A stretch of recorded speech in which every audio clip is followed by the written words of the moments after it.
CM Revanth Reddy chit chat లో కీలక వ్యాఖ్యలు చేశారు. మొయినాబాద్ ఫామ్ హౌస్ కేసుపై రేవంత్ స్పందించారు. పుట్టా మహేష్ కు స్టేషన్ బెయిల్ ఇచ్చారని, ఇందులో తమ ప్రమేయం లేదని సీఎం రేవంత్ రెడ్డి అన్నారు. డ్రగ్స్ కేసు దర్యాప్తు కోసం సిట్టు ఏర్పాటు చేశామన్నారు. 2029లో జమిలీ ఎన్నికలు ఉంటాయన్నారు. 2028లో తెలంగాణలో ఎన్నికలు రావని స్పష్టం చేశారు. మహిళా రిజర్వేషన్లు వస్తే సంతోషమే అన్నారు CM Revanth Reddy.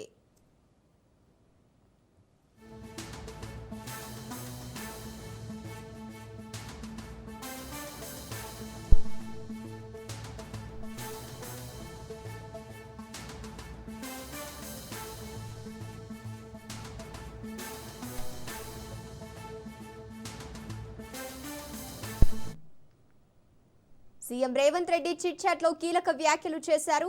Moinabad farm house కేసులో రేవంత్ స్పందించారు. పుట్టా మహేష్ కు స్టేషన్ బెయిల్ ఇచ్చారని, ఇందులో తమ ప్రమేయం లేదని స్పష్టం చేశారు. డ్రగ్స్ కేసు దర్యాప్తు కోసం సిట్టు ఏర్పాటు చేశామన్నారు.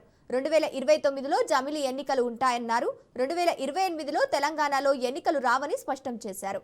మహిళా రిజర్వేషన్లు వస్తే సంతోషమే అన్నారు సీఎం రేవంత్ రెడ్డి. రైట్, ఇక ఇదే అంశానికి సంబంధించి పూర్తి డీటెయిల్స్ మా ప్రతినిధి సునీల్ ఫోన్ ఇన్ ద్వారా అందిస్తారు. సునీల్, ముఖ్యమంత్రి రేవంత్ రెడ్డి ఢిల్లీ పర్యటన రెండో రోజు కొనసాగుతుంది. అయితే ఈ రోజు ఢిల్లీలో ముఖ్యమంత్రి రేవంత్ రెడ్డితో జర్నలిస్ట్ అక్కడ ఉన్నటువంటి ఢిల్లీ మీడియా ప్రతినిధులు అడిగినటువంటి కొన్ని ప్రశ్నలకు రేవంత్ రెడ్డి సమాధానం ఇస్తున్నారు. ఎందుకంటే ఇటీవల కాలంలో తెలుగు రాష్ట్రాల్లో తీవ్ర సంచలనం సృష్టించినటువంటి ఈ మొయినాబాద్ డ్రగ్స్ కేసు సంబంధించిన విషయాలపై కూడా రేవంత్ రెడ్డి స్పందించాడు. మొట్టమొదటిసారిగా మొయినాబాద్ ఫామ్ హౌస్ కేసులో కావాలని టీడీపీ ఎంపీగా ఉన్నటువంటి పుట్టా మహేష్ కుమార్ యాదవ్ ని తప్పించారంటూ కూడా ముఖ్యమంత్రి రేవంత్ రెడ్డిపై అనేకంగా విమర్శలు వస్తున్న నేపథ్యంలో దానికి తనకు ఎలాంటి సంబంధం లేదు. ఇప్పటికే మొయినాబాద్ డ్రగ్స్ కేసు రూల్స్ ప్రకారమే, అంటే అటు లాండర్ పరంగానే అన్ని విధాలుగా కొనసాగుతున్నాయి. అదేవిధంగా రూల్స్ ప్రకారమే అతనికి స్టేషన్ బెయిల్ ఇచ్చారు. ఇందులో తన ప్రమేయం ఎక్కడ కూడా లేదు. దీనిపై రాద్ధాంతం కావాలనే బీఆర్ఎస్ నేతలు కావచ్చు, బీజేపీ నేతలు కావచ్చు రాద్ధాంతం చేస్తున్నారంటూ కూడా మరోవైపు రేవంత్ రెడ్డి స్పందించారు. దీనిపై ఇప్పటికే ఒక ఐపీఎస్ అధికారి చేత సిట్ ఏర్పాటు చేయదు, ఒక డీసీపీ నేతృత్వంలో సిట్ కూడా ఏర్పాటు చేశాము.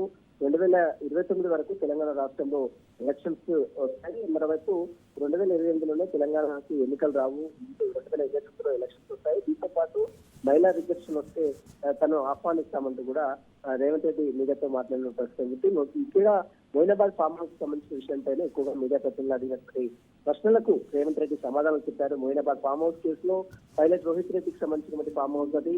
ఇప్పటికే డ్రగ్స్ కేసులో చాలా మంది నేతలు, బిజినెస్ మేనేజ్మెంట్ చాలా మంది పట్టుబడ్డారు కాబట్టి అందులో కొంతమంది కీలక నేతలు విమర్శలు కూడా పెద్ద ఎత్తున ప్రభుత్వంపై, ముఖ్యంగా రేవంత్ రెడ్డి ప్రభుత్వంపై వస్తున్న నేపథ్యంలో అయితే స్టేషన్ బెయిల్ అనేది ఎన్డీపీఎస్ యాక్ట్ లో స్టేషన్ బెయిల్ ఉంటుంది.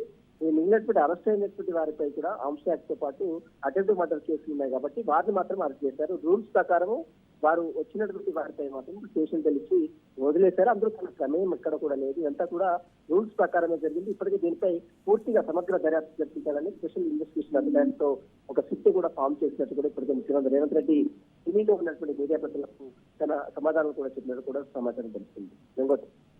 Right, thank you Sunil.